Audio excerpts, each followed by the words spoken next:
और वहीं राजा murder case में आरोपियों की कोर्ट में पेशी, चारों आरोपियों की 8 दिन की रिमांड मिली। ये बड़ी खबर इस वक्त आपको बता रहे हैं, जहां पर आरोपियों को कोर्ट में पेश किया गया और चारों आरोपियों की 8 दिन की रिमांड मिली है।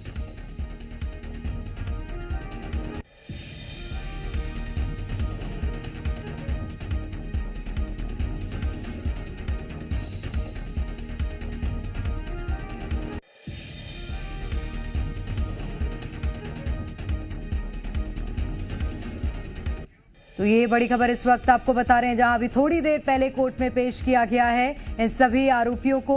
राजा मर्डर केस के आरोपी हैं, 8 दिन की रिमांड मिली है।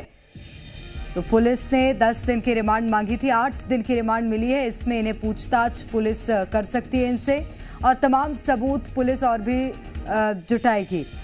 तो राजा मर्डर केस से जुड़ी ये बड़ी खबर आपको बता रहे हैं, जहां पर आरोपियों को कोर्ट में पेश किया गया है। चारों आरोपियों की 8 दिन की रिमांड मिली है। पुलिस ने कोर्ट से 10 दिन की रिमांड मांगी थी, लेकिन 8 दिन की रिमांड कोर्ट ने दी है। और अब इन 8 दिनों में पुलिस आगे पूछताछ करेगी, और इस पूछताछ में क्या निकल कर सामने आता है और किस तरह से इन लोगों ने इस पूरे हत्याकांड को अंजाम दिया, क्या क्या प्लानिंग्स थी इसके पीछे, ये तमाम बातें इस पूछताछ में स्पष्ट होंगी। और लेकिन ये बड़ी खबर इस वक्त आपको बता रहे हैं, जहां पर आरोपियों को कोर्ट में पेश किया गया है और 8 दिन की रिमांड चारों आरोपियों की पुलिस को मिली है। पुलिस ने 10 दिन की रिमांड मांगी थी।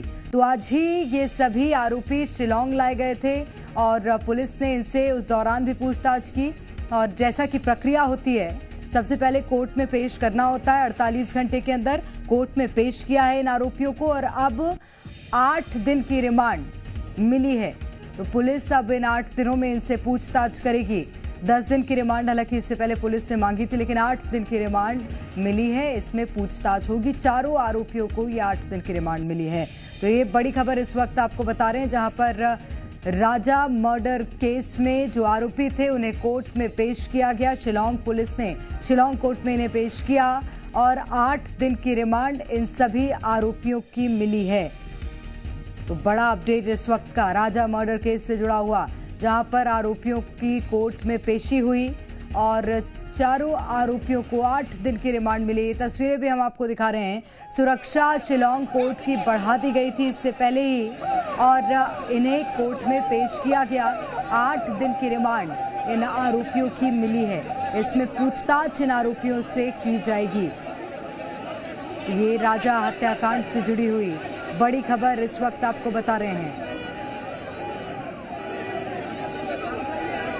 तो ये बड़ी खबर इस वक्त आपको बता रहे हैं, जहां सोनम समेत सभी आरोपियों को रिमांड पर भेजा गया है। 8 दिन की रिमांड कोर्ट की ओर से मिली है।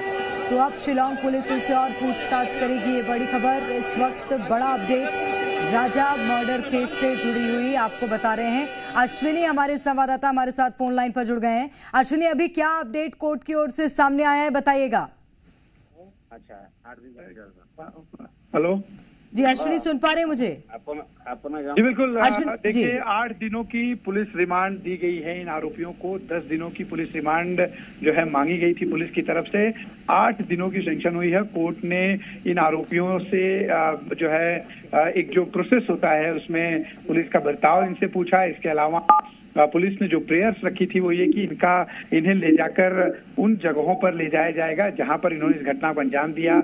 इसके अलावा जो मोबाइल फोन अभी तक सोनम का नहीं मिला है, वो मोबाइल फोन रिकवर करना है। इन आरोपियों से पूरे घटनाक्रम की एक जांच करनी है, किन किन जगहों पर ये रुके थे, कि कितना पैसा दिया गया इस हत्याकांड को अंजाम देने के लिए। ऐसे तमाम जो इन्वेस्टिगेशन की महत्वपूर्ण सब्जेक्ट्स हैं, उसके लिए ये रिमांड की मांग की गई, जिसे कोर्ट ने माना है। और 8 दिनों की रिमांड फिलहाल पुलिस को दे दी गई है। पुलिस ने इन आरोपियों को लेकर यहाँ से गई है और आगे की जांच की जा रही है। बिल्कुल अश्विनी, एक और सवाल है, क्योंकि बीच ये भी बात सामने आ रही है कि इंदौर भी ले जा सकती है शिलांग पुलिस इन आरोपियों को। ऐसा हो सकता है क्या कि सोनम को इंदौर लाया जाए, क्योंकि हत्याकांड के बाद वो गई थी वहां पर? जी देखिए, पुलिस का कहना है कि अभी किसी भी चीजों से इनकार नहीं किया जा सकता। जांच का जो विषय है वो पूरी तरह से खुला हुआ है। फिर चाहे इसमें किसी और की इन्वॉल्वमेंट की बात हो जिसको लेकर भी पुलिस जांच कर रही है, या फिर इन्हों दोबारा इंदौर ले जाने की बात हो, वहां पे कैसे इन्हें जो है मदद की गई, कहाँ पे ये रुकी, क्या जो है राज कुशवाहा उस वक्त साथ में था, ये जो तमाम जांच है ये करने के लिए जरूरत पड़ी तो इंदौर और फिर गाजियाबाद भी पुलिस लेकर जा सकती है। हालांकि ये कब लेकर जाएगी ये भी कह पाना मुश्किल है, लेकिन जांच में जैसे जैसे जो है बात आगे बढ़ेगी वैसे वैसे उसमें इन्वेस्टिगेशन की जो है दिशा तय की जाएगी। बिल्कुल, आरोपियों का क्या रुख है इस पूरे मामले को लेकर, क्योंकि सुबह से पुलिस पूछताछ भी कर रही है, अब तो रिमांड ही मिल गई है, आगे और अच्छे से इन्वेस्टिगेशन किया जाएगा, लेकिन अभी क्या रुख आरोपियों का निकलकर सामने आया? पुलिस की ओर से कुछ बयान आया है क्या? देखिए, आरोपी कोर्ट रूम में शांति से खड़े थे, उनका जो बुर्का था उसे कोर्ट रूम में हटवाया गया। इसके बाद उनकी तरफ से कोई भी एडवोकेट, आरोपियों की तरफ से कोई भी एडवोकेट आज मौजूद नहीं था। जाहिर है कि पहले रिमांड में इस तरह की बहुत कम संभावना होती है कि बचाव पक्ष का वकील मौजूद हो, खासतौर पे जब आरोपी दूसरे राज्य से होते हैं। ऐसे में बहुत ज्यादा मुमकिन है कि 8 दिन के बाद जब दूसरी रिमांड के लिए पुलिस उन्हें कोर्ट में पेश करेगी तो उस वक्त आरोपियों के वकील हो सकते हैं साथ में, ये एक संभावना है। जी बिल्कुल, बहुत शुक्रिया आपका अश्विन तमाम जानकारी साझा करने के लिए। तो ये बड़ी खबर हम आपको बता रहे हैं, जहां सभी आरोपियों को 8 दिन की रिमांड मिली है और इन्हें कोर्ट में पेश किया गया था, जहां पर पुलिस ने कोर्ट से 10 दिन की रिमांड मांगी थी, लेकिन 8 दिन की रिमांड इन सभी आरोपियों को मिली है। और ये तस्वीरें भी हम आपको दिखा रहे हैं जहां पर आरोपियों को कोर्ट ले जाया गया था। यहाँ की सुरक्षा व्यवस्था को और ज़्यादा बढ़ा दिया गया था। शिलांग कोर्ट में इन आरोपियों को पेश किया गया। और हमारे साथ हमारे संवाददाता इंदौर से भी जुड़े हुए हैं, अनिल नागर हमारे साथ बने हुए हैं इंदौर से। सबसे पहले अनिल, आप ही की ओर रुख करूंगी, और अब क्या ताज़ा जानकारी निकलकर सामने आ रही है? राजा के घर पर क्या हलचल है, क्योंकि इससे पहले आप जानकारी दे रहे थे कोई मुलाकात के लिए भी पहुंचा था, वो भी बताइएगा। देखिए, अभी राष्ट्रीय महिला आयोग की सदस्य आई थी, वो राजा के घर पर मुलाकात कर गई है और इस बारे में अभी उन्होंने मीडिया में बातचीत करने से इनकार कर दिया। लेकिन कुछ बड़ी बात रही होगी तभी राष्ट्रीय महिला आयोग की सदस्य जो है राजा के घर पर मिलने पहुंची है। अब आने वाले दिनों में देखना होगा कि राष्ट्रीय महिला आयोग की इस मामले में कोई भूमिका रहेगी या कुछ प्रतिक्रिया निकलकर सामने आएगी। लेकिन एक और प्रेरणा बड़ा अपडेट दे देता हूं कि जैसे कि अभी मैं कुछ देर पहले बता रहा था कि इनका रिमांड लिया जाएगा, रिमांड की मांग की जाएगी जब कोर्ट में पेश किया जाएगा। तो देखेंगे 10 दिनों की रिमांड की समय की मांग की गई थी, लेकिन 8 दिन का न्यायालय ने समय दिया है। और जैसे कि मैं बता रहा था कि 1-2 दिन में सोनम को लाया जा सकता है, तो 10 दिन की जगह 8 दिन का रिमांड का समय मिला है। तो अब जो है पहले पूछताछ जो है शिलांग पुलिस वहां पर ले जाकर करेगी जहां पर इन्होंने अपराध को अंजाम दिया था। अपराध वाली जगह पर इन आरोपियों को ले जाया जाएगा, तो 3 से 4 दिन वहां पर निकल जाएंगे। उसके बाद ही जो है अब सोनम को लेकर शिलांग पुलिस इंदौर पहुंचेगी। यानी अब 1-2 दिन में जो जानकारी निकलकर आ रही थी वो अब हो सकता है कि उसका समय बढ़ जाए, 4 से 5 दिन हो जाए। 4 से 5 दिन के बाद जो है सोनम को इंदौर लाया जाएगा। तो ये जरूर तय है कि सोनम को जो है इंदौर लेकर शिलांग पुलिस पहुंचेगी, क्योंकि लगातार शिलांग पुलिस ने यह दावा किया है कि राजा की हत्या करने के बाद जो है सोनम इंदौर पहुंची थी और 2 दिनों तक वो इंदौर में रही है। तो ये डेफिनेटली है कि वो यहाँ पर शिलांग पुलिस सोनम को लेकर पहुंचेगी। और ये जानकारी अब सूत्र बता रहे हैं कि पहले पूछताछ वहां पर की जाएगी जहां पर इन्होंने वारदात को अंजाम दिया। 4 आरोपियों को भी वहीं ले जाया जाएगा, सोनम को भी ले जाया जाएगा, 5 आरोपियों को वहां ले जाया जाएगा और सीन रिक्रिएट भी करवाया जाएगा जिस तरह से इन्होंने अपराध को अंजाम दिया। तो इन्हीं तमाम चीजों को सवालों के जवाब के लिए जो है 3 से 4 दिन का वक्त जो है शिलांग पुलिस को इन्हीं पूछताछ में निकल जाएगा। उसके बाद जो है फिर शिलांग पुलिस इंदौर की ओर रुख करेगी और यहां पर क्या कुछ सबूत है वो यहां पर जुटाने की कोशिश जो है मेघालय पुलिस करेगी। अब देखना होगा कि इन 8 दिनों की रिमांड में पूछताछ में क्या क्या कबूल ये पांचों आरोपी करते हैं। जिस तरह से राज कुशवाहा और सोनम का जो है अफेयर बताया गया, या फिर अन्य किसी और की भी भूमिका है, क्या यही सिर्फ 5 आरोपी थे या इसके पीछे और भी अभी कहानी बाकी है, कोई और लोग भी सामने आ सकते, किन किन ने इनकी मदद की, कहां कहां पर किसने रुकवाया। सोनम को इंदौर से, अगर वो शिलोंग से इंदौर आ चुकी थी तो इंदौर से वो गाजीपुर उत्तर प्रदेश कैसे पहुंची, तमाम कई तरह के सवाल है और इन सवालों के जवाब जो है शिलोंग पुलिस लेने की कोशिश करेगी। और कुछ सिम कार्ड और मोबाइल हैं वो अभी तक जो है शिलोंग पुलिस को नहीं मिले हैं। प्रेरणा, कल भी मैं जैसे कि जानकारी तो अभी और भी कई खुलासे इस पूरे मामले में होंगे। आप बने रहिए हमारे साथ अनिल, और कमल आप भी बने रहिए हमारे साथ। इस वक्त बड़ी खबर लगातार हम बता रहे हैं, जहां पर 8 दिन की रिमांड मिली है। राजा मर्डर केस में आरोपियों की कोर्ट में पेशी हुई। सभी आरोपियों की 8 दिन की रिमांड पुलिस को मिली है। पुलिस ने कोर्ट से 10 दिन की रिमांड मांगी थी, लेकिन 8 दिन की रिमांड पुलिस को मिली है। सोनम समेत 5 आरोपियों को रिमांड पर भेजा गया है। अब सीन रिक्रिएशन की प्रक्रिया वो भी की जाएगी, इनसे पूछताछ अब की जाएगी, अच्छे से इन्वेस्टिगेशन होगा इस पूरे मामले में। और देखना होगा कि सोनम ने जब इस हत्याकांड को अंजाम दिलवाया था उसके बाद वो इंदौर आई थी, तो क्या पुलिस भी उसे लेकर इंदौर पहुंचती है।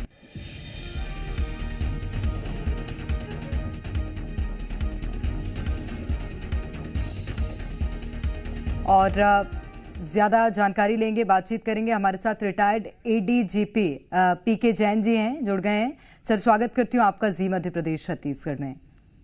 जी धन्यवाद, नमस्कार। सर, ये केस जो निकलकर सामने आया है, पूरे देश को इस केस ने झकझोर कर रख दिया है। अमूमन इस तरह के केस में जो आरोपी हैं उनके साथ क्या होना चाहिए और अभी कानून किस तरह की प्रक्रिया अपना रहा है, मैं समझूंगी सर। जी धन्यवाद, आपने मुझे अपने कार्यक्रम में बुलाया। देखिए, इस केस में इन्वेस्टिगेशन जो था वो तभी से शुरू हो गया था जब राजा की डेड बॉडी मिली थी जी। और उसके बाद में जैसे ही इन्वेस्टिगेशन शुरू हुआ तो मेरा विश्वास है कि वहां की पुलिस ने दोनों जो मृतक था और सोनम, इनके टेलीफोन की जांच शुरू कर दी थी, मोबाइल फोन्स की। जी। और वहीं से उनको क्लू मिलते चले गए, क्योंकि सोनम बार बार जिस भी व्यक्ति के टच में थी या व्यक्तियों के टच में थी, वो सारी इन्फॉर्मेशन मिलने के बाद, लेकिन उन्होंने शुरू में कहा कुछ नहीं, बहुत ही प्रोफेशनल अप्रोच अपनाई और फाइनली वो जो को कॉन्स्पिरेटर थे जिन्होंने मर्डर किया, वहां तक वो पहुंच गए। तो अब एक्यूज उनके कब्जे में है। अब एक्यूज ने जो इनिशियल पूछताछ है उसमें मुझे लगता है कि उन्होंने एक दूसरे के ऊपर ये आरोप डालने की कोशिश की है। तो अब सबसे बड़ा चैलेंज पुलिस के सामने ये रहेगा कि इसमें प्रत्यक्षदर्शी गवाह कोई भी नहीं है। इसमें या तो एक तरफ एक्यूज्ड है और एक तरफ डिसीज्ड है।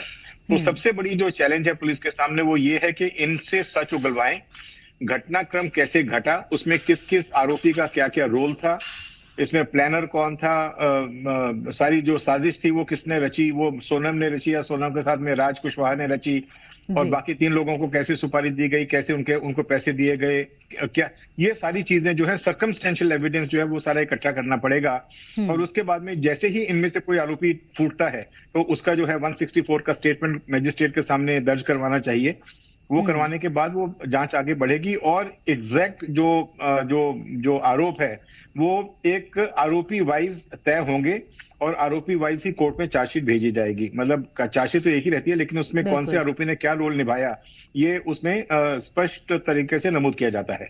तो ये पुलिस की प्रक्रिया रहेगी। अब उसमें उनको जहां जहां पे सोनम और राजा गए थे वो सारी जगह पे जाना, वहां पे होटल से, रेस्टोरेंट से, लोगों से, गाइड से, उनसे पूछ के उनके स्टेटमेंट रिकॉर्ड करने, जो उसमें इंपॉर्टेंट विटनेसेस हैं उनके 164 सीआरपीसी के स्टेटमेंट रिकॉर्ड करने, और फिर इंदौर जैसे अभी बोल रहे हैं कि इंदौर में वो आई थी। तो एक और बात समझूंगी आपसे, इसी से मुझे याद आया कि ये जो सभी आरोपी हैं, 5 लोगों के नाम इसमें शामिल हैं और इनमें से किसी की भी उम्र ज्यादा नहीं थी। मुझे लगता है सोनम भी 24-25 साल की थी और जो भी आरोपी हैं वो इससे कम के ही थे। ये इतनी कम उम्र के लोग जिनका कोई आपराधिक रिकॉर्ड नहीं है, कोई पारिवारिक ऐसा आपराधिक संबंध नहीं है, वो इतने प्लान्ड मर्डर को इतने सिंक्रोनाइज्ड वे से इन्होंने अंजाम दिया है कि पुलिस को भी थोड़ा समय लग गया पता लगाने में और छानबीन करने में। ये कैसे संभव हो सकता है? क्या कोई और बड़ा व्यक्ति इसमें शामिल हो सकता है जो इस प्रवृत्ति या इस बैकग्राउंड का हो? नहीं, देखिए क्या है कि प्लानिंग जो है वो मुझे लगता है कि वो सोनम की और राज कुशवाहा की रही। उसके बाद में उन्होंने उसको हर आरोपी ये समझता है कि वो जरूरत से ज्यादा चालाक है और वो कोई अपराध करेगा, पकड़ा नहीं जाएगा। खासतौर पे जो मर्डर वगैरह के जो अपराध रहते हैं वो बड़े आराम से, आसानी से सुलझाए भी जाते हैं। तो इस केस में जैसे उनको लगा कि हम इसको दूसरी स्टेट में ले जाएंगे, वहां ये शो करें कि एक्सीडेंट हो गया या कहीं रॉबरी हो गई, रॉबरी के दौरान ये मर्डर कर दिया गया, ये लड़की गायब। उन्होंने अपनी तरफ से एक पक्का प्लान बनाने की कोशिश की, लेकिन इवेंचुअली हर स्टोरी में कहीं ना कहीं लूप होल रह जाते हैं। इसमें सबसे पहला जो इंफॉर्मेशन थी वो गाइड ने दी कि 3 लोग वहां हिंदी भाषी थे, वो हिंदी जानता नहीं था, तो उससे पुलिस को क्लू मिला। फिर सोनम के फोन से सारे क्लूज मिले कि वो रेगुलरली कुछ आरोपियों के कांटेक्ट में थी जिनको वो अपनी जो लोकेशन थी उसकी जानकारी दे रही थी, अपने साथ में लेके चल रही थी। तो यह सारी चीजों से एक बार प्रूव हो गया कि इसमें सोनम कहीं ना कहीं इन्वॉल्व है। उसके बाद में पहले 2 आरोपी पकड़े गए मेघालय में, उसके बाद में फिर तीसरा पकड़ा गया, फिर सोनम पकड़ी गई। तो ये कड़ी धीरे धीरे जुड़ती चली गई। लेकिन जैसा मैंने कहा, इस केस में जहां पे कोई दूसरा विटनेस नहीं है, पुलिस को सारा केस सर्कमस्टेंशियल एविडेंस के बेसिस पे और इन लोगों के कन्फेशन के ऊपर से ही बनाना पड़ेगा। तो वो एक चैलेंज है इन्वेस्टिगेटिंग ऑफिसर के लिए। लेकिन जब उन्होंने इतना सॉल्व कर लिया तो ये चीजें भी सॉल्व कर लेंगे और ये केस में एक अच्छी चार्जशीट बना के पेश की जाएगी, जिसमें सभी आरोपियों को, देखिए इसमें राज कुशवाहा जो था वो इंदौर में ही टिका रहा। सबसे बड़ी बात यह है कि वो मृतक के परिवार के साथ में था, फादर को सांत्वना दे रहा था, सब कुछ था। तो इन्होंने अपनी तरफ से बहुत प्लानिंग की। लेकिन जैसा मैंने कहा कि हर आरोपी कहीं ना कहीं पीछे क्लू छोड़ जाता है, वैसे ही क्लू इन्होंने छोड़े, पकड़े गए। और अब ये जो है, जो लीगल प्रक्रिया है, इन्वेस्टिगेशन है, जो फोरेंसिक एविडेंस इनके पास से मिलना चाहिए, क्योंकि इसमें देखिए जो राजा था उसके साथ में इनकी छीना झपटी हुई। तो अपरेंटली हो सकता है किसी ना किसी आरोपी को कोई खरोंच आई हो, तो उसका कहीं खून निकला हो, वो खून राजा के कपड़ों पे आया हो। ये सारी चीजें इन्वेस्टिगेशन का भाग है। तो मुझे लगता है कि इसमें पुलिस एक अच्छी चार्जशीट बना के पेश कर पाएगी और इन आरोपियों को सजा मिलेगी। इसके बारे में मेरे मन में कोई दो राय नहीं लगती। बिल्कुल। एक और बात है कि सर, इस तरह के मामले अब बहुत ज्यादा बढ़ रहे हैं। अमूमन जहां पर शादी के बाद पति की हत्या हो रही है या पति भी पत्नी को मौत के घाट उतार रहे हैं, मैं इस बात से भी इनकार नहीं करूंगी, लेकिन ज्यादातर मामले इस तरह के देखने मिल रहे हैं। इससे पहले मेरठ में भी हमने एक ऐसा ही कांड देखा था और इसके बाद इस तरह का कांड निकलकर सामने आया है। क्या आपको नहीं लगता कि ऐसे मामलों को लेकर अब एक कड़ी सजा की जरूरत है, कड़े कदम की, कानूनी कदम की जरूरत है? देखिए, कानून तो मेरे हिसाब से सक्षम है। कानून में कोई बहुत ज्यादा बदलाव करने की जरूरत नहीं है। कानून सक्षम है अपनी जगह पे। सिर्फ जहां हम लोग मार खा जाते हैं वो है इन्वेस्टिगेशन, कलेक्शन ऑफ एविडेंस और कोर्ट में एक कोहेसिव स्टोरी को पेश करना। वहां पे हमारे इन्वेस्टिगेटिंग कई जगह मार खा जाते हैं, जिसमें एक बेनिफिट ऑफ डाउट का फायदा आरोपियों को मिल जाता है।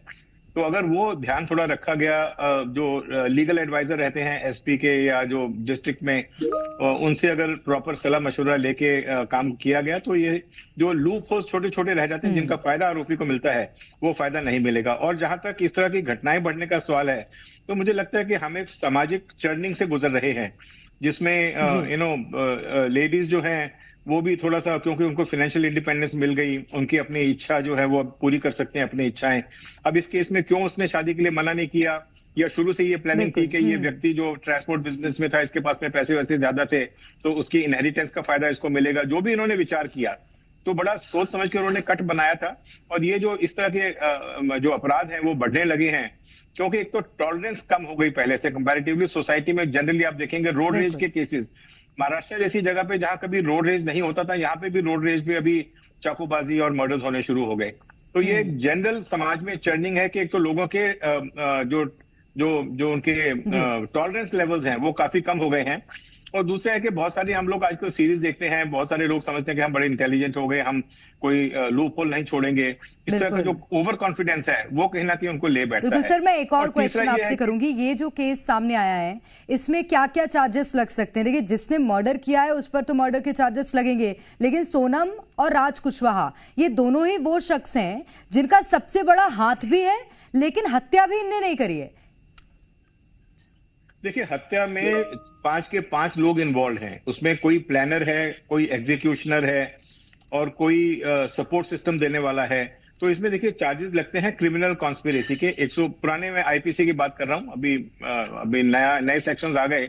120 बी है जो क्रिमिनल कॉन्स्पिरेसी है, 302 का केस लगेगा और 201 का केस लगेगा जो कि डिस्ट्रक्शन ऑफ एविडेंस के लिए लगाया जाता है, क्योंकि उन्होंने जो मृतक था उसको मार के नीचे फेंक दिया। फिर उसके और चौथा, इसके अंदर आर्म्स एक्ट का केस लगेगा, क्योंकि आर्म्स जो उन्होंने प्रोक्योर किया वो प्रोहिबिटेड कैटेगरी में, वो जो दाव है वो प्रोहिबिटेड कैटेगरी में आता है।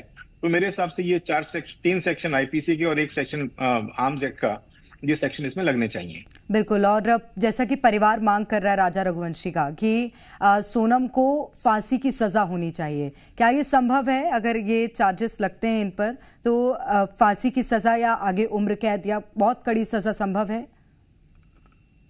देखिए, प्रोविजन तो है फांसी की सजा का, लेकिन आमतौर पे आजकल कोर्ट का रवैया देखते हुए और कई बार जो आरोपी हैं उनकी एज देखते हुए कोर्ट्स जो है थोड़ा लीनियंट व्यू ले लेती हैं। तो इसमें उम्र कैद की सजा के चांसेस मुझे ज्यादा लगते हैं। बाकी अगर कोई क्योंकि ये जो फांसी की सजा है वो इतनी स्टेजेस से गुजरती है, पहले सेशंस कोर्ट में चलेगा मामला, फिर हाई कोर्ट में जाएगा, फिर सुप्रीम कोर्ट में जाएगा, फिर पार्लियामेंट्री, फिर प्रेसिडेंशियल पार्डन का प्रोविजन है इसमें। तो इतने स्टेजेस हैं इसके अंदर के कहीं ना कहीं आरोपी को बेनिफिट ऑफ डाउट मिल जाता है या उसके बारे में एक सॉफ्ट नजरिया अपना लिया जाता है। इससे कहीं ज्यादा क्रूर घटनाएं जो हैं उसमें भी कोर्ट्स ने आमतौर पर उम्र कैद की सजा दे दी, और बाद में कई केस में तो ऐसा भी हो गया कि उम्र कैद की सजा देने के बाद प्रेसिडेंशियल पार्डन या प्रेसिडेंशियल निर्णय आने में समय लगा और उसमें भी कोर्ट ने उनको बेल आउट कर दिया और उनकी सजा माफ कर दी। तो ये बड़ा मुश्किल है कहना कि ऊंट किस करवट बैठेगा, लेकिन इसमें प्रावधान है मैक्सिमम पनिशमेंट का, फांसी का। ठीक है, बहुत शुक्रिया पीके जैन सर आपका हमारे साथ बातचीत करने के लिए।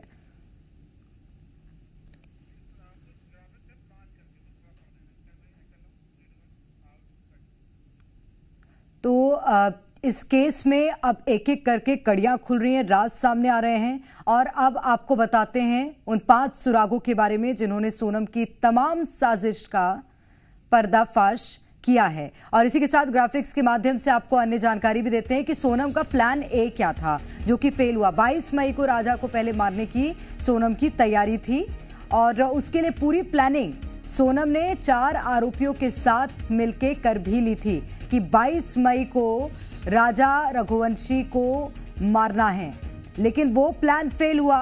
ये प्लान ए था सोनम का जिसकी हम जानकारी आपको दे रहे हैं, जो कि फेल हुआ है।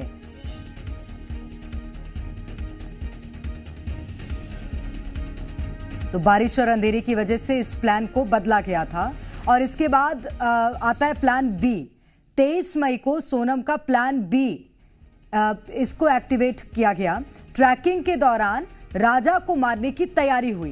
प्लान बी के तहत हत्या की साजिश को अंजाम दिया गया। तो 2 प्लान पहले सोनम ने बनाए थे कि पहले तो ये था कि हत्याकांड को अंजाम देना है 22 मई को, लेकिन उस दिन जब सोनम इस हत्याकांड को अंजाम नहीं दे सकी या नहीं दिलवा सकी तो 23 मई को इसने इस प्लान को एग्जीक्यूट किया और 23 मई को सोनम ने राजा को मारने की पूरी तैयारी कर ली और इसके तहत हत्या की साजिश को अंजाम दे दिया।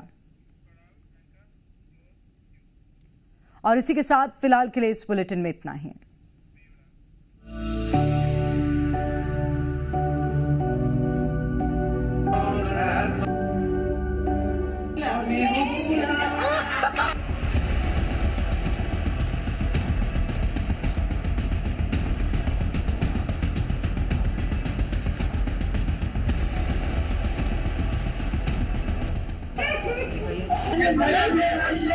उस समय वो सिर्फ रो रही थी, फूट फूट के रो रही थी कि भैया मैं यहाँ पे हूँ और ढाबे पे हूँ। थाने में फोन लगाया और मैंने पुलिस को वहाँ भेज के उनको अरेस्ट करवाया।